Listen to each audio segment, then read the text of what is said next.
You're watching WJLA 24/7 News. Good Morning Washington. On your side. Welcome back. 8:16 right now, and ABC7 and WJLA 24/7 are on your side now with Health Matters and how you can protect yourself the next time you fill a prescription. Now, it's estimated that up to 9,000 people here in the U.S. die each year due to medication errors. The majority of them can be prevented.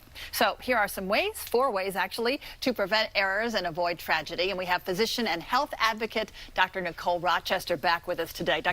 Nicole, good to see you once again. Thank you. Good to see you too, Melanie. So this seems easy enough. You know, we get a prescription from our doctor. We get it filled. We open the pill bottle, take a pill, have some water, done, right? But you say, no, not so fast. We make mistakes. What are we doing wrong?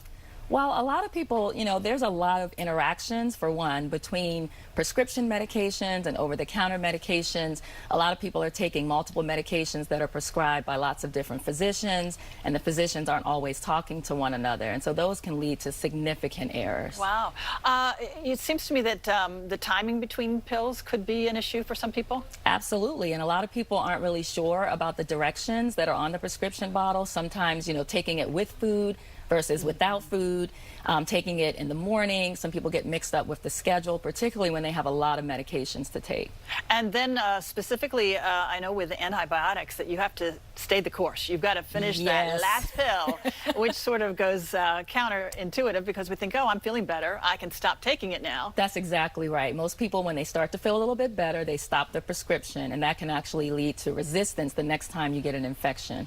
So are problems taking medications, are they most prevalent with older populations? We definitely see this a lot in older populations for a few reasons. One is that they tend to take more medications.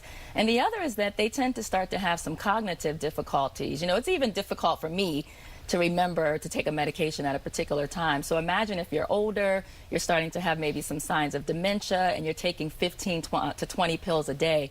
That can be a challenge. Yeah, that's where those pill containers come in handy. Monday, Absolutely. Tuesday, Wednesday, Thursday.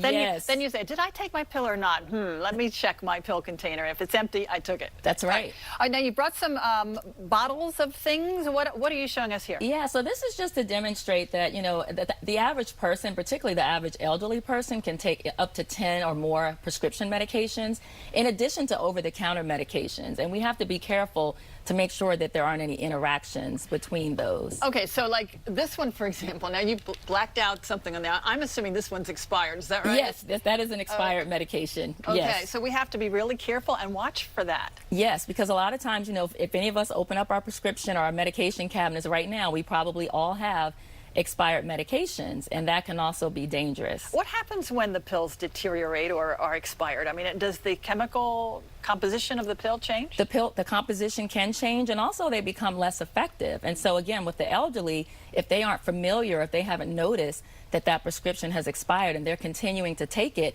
they may no longer get the effects of the medication. All right, now this bottle over here, this sort of looks like cough syrup or something. Okay, yes. Cough and chest, okay. Congestion medicine. This is an over-the-counter kind of thing. Correct. And even over-the-counter medications, if you have underlying medical conditions, some of them are not safe to take. And so this is why it's really important that when you go to the doctor, you tell them every single medication that you're taking, including herbal supplements and vitamins. Wow, you have to make a list of your vitamins too. Yes, absolutely. Wow. What happens when vitamins interact with some medications? What could possibly happen? Some vitamins can either increase the activity of a medication, or they can actually diminish the activity of a particular medication. So again, it's really important to make sure that you let your doctor know every single thing that you're taking. So true. And then some of the things that you eat can actually interact with your medications. Very Is that right? True. Yes, there are some conditions where you shouldn't eat certain medications. Eat certain foods, and there are certainly some medications where you have to avoid certain foods or not take the medication with a particular type of juice. So it gets very, very complicated, and you know, a lot of people get confused, and that's why we see so many medication errors both inside and outside of the hospital. So your top tips, what would they be?